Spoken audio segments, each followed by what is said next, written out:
is going to give him that simcha. No reward, no $100 million at the end of the year will give that genuine simcha of knowing the Gemara. And that's really the incentive that powers the train. Then the geschmack that powers the train is a bacha knowing the Gemaras, and that's the fuel.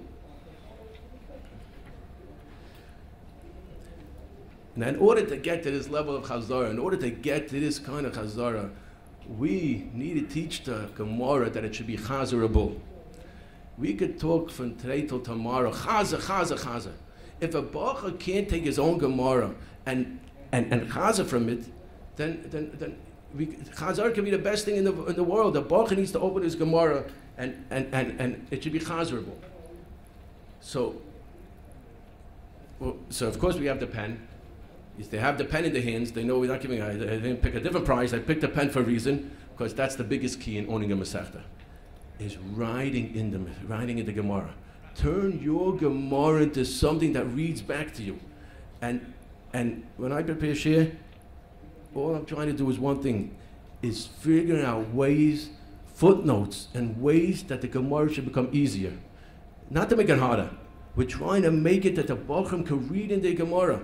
And I figured out different footnotes that we could try to say over that will make the flow of the Gemara. For example, you have the Gemara B'tzricha, Diashminan, Hacha, Hasam, Eimalai Tzricha. Without some footnotes there, without some commas and some, we call it dashes. That means it's not a pause, but it's not a period. It's a dash, meaning you got to keep on going on. Without, so you make it the own sprach, how you say over the Gemara, but without the Olam putting this in the Gemaras, there's no way. How you can read that? Diyash mean only, I would say, footnote only, hacha. You don't need to know. Emalai dash, tricha. It's Chinese, unless we can make the Gemara English for it. And then a Bacha can take over. We just, Tanis Leishti, we did Masechta Tanis. A Bacha counted up all his footnotes in his Masechta. He had 1,549 footnotes on his Masechta. I made copies of some of the Gemaras, maybe you want to look at it afterwards, but I made copies of some of the Gemaras. It's neuralistic. The Bacham, I don't know if you can see from it, but whatever. You can look at it afterwards. I made copy. I used the Bacham, and they didn't want to give up. I asked them, "Can I have your Gemaras?" They don't want to give up their Gemaras. I'm not, but Mamish. I used to. Well, let me just take a few. What are we going to use Shabbos? The Gemara becomes theirs. It becomes part of them. It becomes part of them. You know till when? It becomes part of them. I want to tell you till when. There's one Bach that gave up his Gemara because he's not learning. He's not learning Sukkah now. And I brought two of his Gemaras. I wish we could focus on this, but I'll just tell you what this is. This is a Gemara Sukkah from 5 years ago, and the Bach was in the 11th grade then, and now he's 20, and he's in Pesach Yeshiva, and his Gemara Sukkah from last month. Everyone's invited to come up. I'm not making this up. If you open a Daf Beis, and you read, it says over here, Sukkah Shi Gavoya High, Lamaila above, Mesem Amma Kama, Psula, Veruda Maksha period, every Kama. Now this Gemara is from last year, and it's neuralistic. I wish you could see. It's Ayin Marsha and Aruch Haner. Ayin Ritva, Ayin Meiri, and Tayz and Eivin is Chaylik. Look, I mean, there's a whole Masechta like that.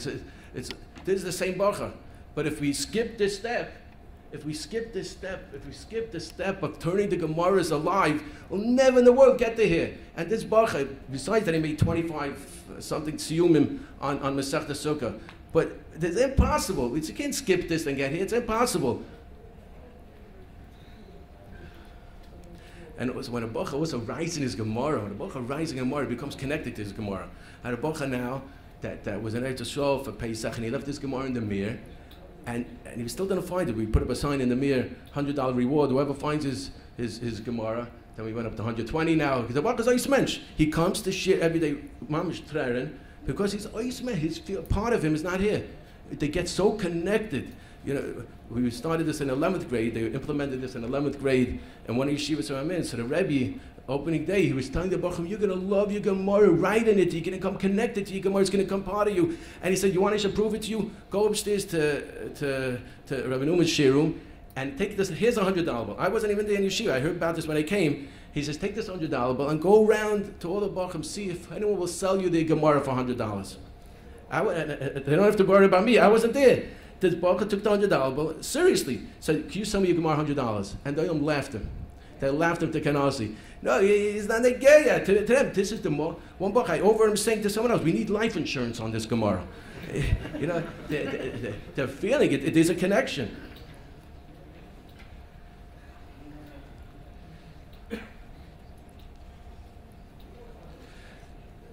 The Mishnah says, the Rav explains, it's not two things, it's one thing. Through Oyevis Abriyos, we're able to be Makarv on the Torah. He said, Kamalabades Ben Chaver Torah is Kilu Yoldai. I always like to say it backwards. When it's Kilu Yoldai, then we can be Malabades Ben Chaver Torah. And the Pasuk says, V'ata Dedaber al Kol Chachmei Leiv.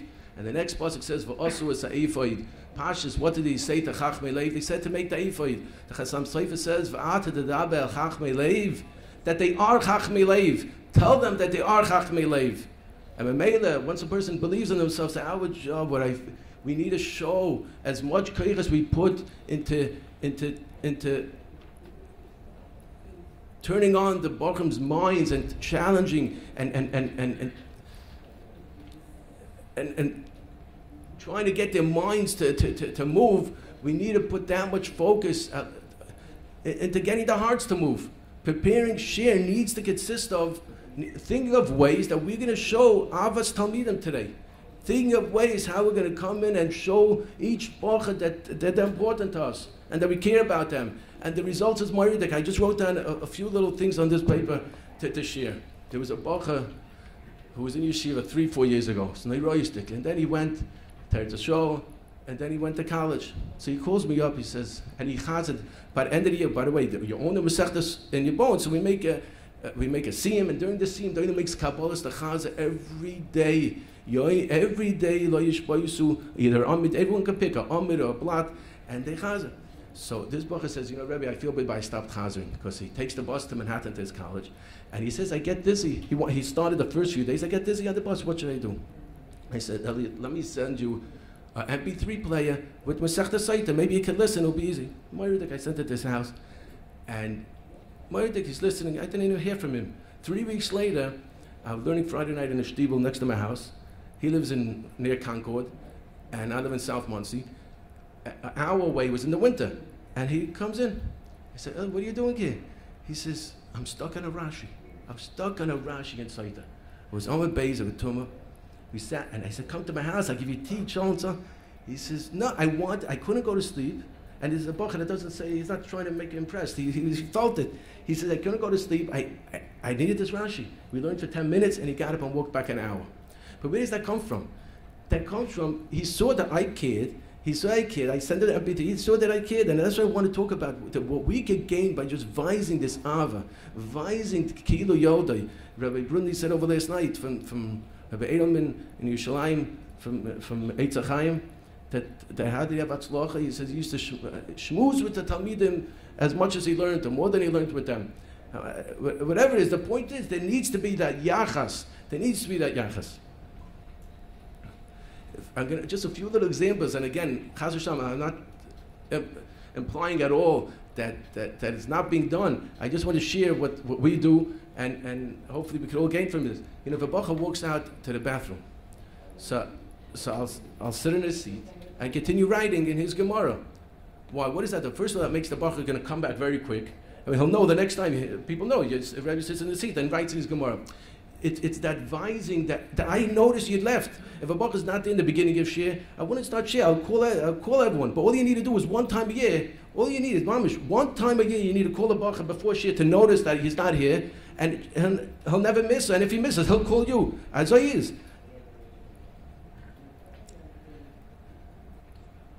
And another small thing is to call parents as much as possible. Call parents and give them the nachas, because then they tell their son, and then the son wants to earn it more, and you can't overdo it. But as much as you can, to call the parents, tell them how your son is doing, you only gain from it, and they want to live up to it. And Rabbi Binon Brzezinski has a book, he wrote this story, it's a Moiridik Ma'aseh, it's true, because it happened with my Talmud. This Talmud was going by Shabbos, every Thursday we make a Kiddush, and during the Kiddush we talk about Kabbalahs for over Shabbos. And I asked this one bacha, Moshe, I said, Moshe, what are you doing this Shabbos? He said, this Shabbos I can't learn because I'm going hiking. Okay, he's going hiking, and he's not going to have electricity. He's going hiking with tents. Yeah, the lantern. He's going so he's in camp, and he can't camp. He's going camping. He's going camping. Not Machal Shabbos. He's going camping. A few barchim. That's what they were going to do. Fine. So he said, but I'm not going to have lights. I can't learn. So I went to Home Depot. I got him a lantern. I said, Moshe, here. I just passed by Yeshiva and I just send this up to Moshe. He'll chapzach what the lantern is for. Anyway, this is my shaya. Got the lantern. He came back Sunday. I said, how was Shabbos? Grada, he learned he didn't need the lantern because they had a generator. Fine. This is a little bit before Purim, a month before Purim maybe. That year Purim, and Muncie was a gefährliche blizzard. And most areas had blackouts. Olympia didn't have a blackout. And people from all over the place, we got a few invitations to move into Olympia. Olympia was one of the only sections that didn't have a blackout. People moved in there for Shabbos, and they got a blackout 10 minutes before Shkia. People moved there 10 minutes before Shkia, they got a blackout. And the place was pitch black. Someone told me, pitch black. And there's so many new mishpachas there, pitch black. There was one bacha that was learning Friday night. It was this Moshe. He took out that lantern that was still packed away, and he turned it on, and he had the thing. But that's where it comes from. I want to say one other thing, because this is I hold one of the biggest key. This is from all the points. This is one of the biggest points. There's a boy Keith, a teenager in Muncie. Sometimes I meet him around. He's sometimes with a yarmulke, sometimes without a yarmulke. And I said, Keith, what's with tefillin? He says, tefillin, I did when I was 13, hardly ever. I said, Keith, tefillin, Shabbos, tefillin, bris, that's Shabbos. You got tefillin, it's Choshen, tefillin, you got tefillin. Well, but I can't force it, I don't even know him. So anyway, so a few weeks later I met him. I said, Keith, no tefillin, anything? Yeah, he says, I put it in my trunk, and once in a while I'll take it out. So I said, Keith, you give me the trunk, it's a summer. It was this past summer. I said, it's going to be puzzle. I said, I gave him $100. I said, just go to Lishkas HaSefer, check if they're kosher. That's all he said to him. Check if they're kosher. So I called Lishkas to make sure he shows up there. He went, and he checked the kosher. Listen, the next time I met Keith, I said, Keith, what's with tefillin? He says, I want to tell you, ever since I checked at the kosher, I didn't miss yet a day. Well, imagine I would have said, Keith, if you put on your tefillin now for the next 2 weeks, then I'm going to give you $100 to check if they're kosher. They will still be in the trunk. I show that kid. I show my kid about his tefillin. I care about him. And look at that. And Ada Yoim, he's putting on tefillin every day. He started being shy. I don't know where he is, but tefillin he's putting on every day. If it's okay to elaborating on this, I just really want to bring the point. I hope it's okay. I'm not overdoing this point, but this is such a dogush. I take my kids on overnight every summer. We go on 24 hours. We go overnight and swimming and horse, whatever it is. Why? No reason. We're going. During that overnight, this is going on for 6 years, I turn to my boys, I say, what's the Kabbalah for this coming year? And I can just tell you, 1 year they were Makabal and it's lasting till today, Mavasedra. Is 7, 9, 11, then. 1 year is Yehish Meirabah with Kavod, and 1 year is Yasha Yotza standing in one place. Brachas. Why? If I imagine, I would say, whoever does Yehish Meirabah, whoever does Mavasedra, a whole year we're going to go on overnight. We're being overnight. We're trying to be found on the fact that if we just show that Ava and we don't connect the dots, that's the point. We don't connect the dots. They'll connect the dots. They know what we want. They know what their fathers want. They know what Rabbeim want. Our job is to show Ava and not connect the dots. If we connect the dots and we say we're doing this for that, then we lose them. Our job is to find ways to show the Talmidim we care, we believe, and we love you. And they know what makes us happy. They'll do it, and they'll be Moshe Nefesh to do it.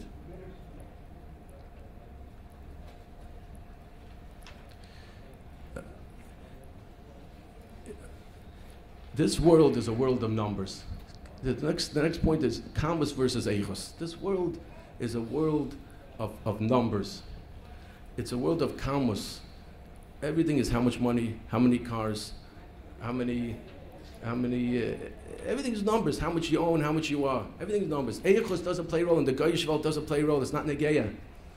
And Laida, it infiltrates into the yeshiva system also. And the emphasis, why does it infiltrate? Because the only way us, Rabbeim, could see the Eichos the Messiah, the quality, is through numbers. How many minutes did you learn at night? How many blot did you do? Right? That's also numbers. The Eibush doesn't care how many blot you did. The Eibush cares how much you were Meiser Nefesh for the Gemara. And I got to tell one of the Shiurim, a very Shracha Bali Kishon, and I constantly tell them over and over that for you it's so much easier to be Amal B'Torah. He said the Baal Kishron in Lakewood, he needs to be up at 3 o'clock in the morning schwitzing on a Rambam. That's when he gets to the level of Amelis. You could just open a Gemara and you really want to run here and you have this Yetzirah, that Yetzirah. That's Amelis right there and then when you're Chazer. But the world is screaming, Kamus, Kamus, Kamus. And the Eibishter only cares about Eichus. And to be kind of Masechta, it's only to get Eichus. It doesn't matter how many times even you're Chazer. It matters how much Koyach you put in to get the Gemara Klar. So I want to just tell you something.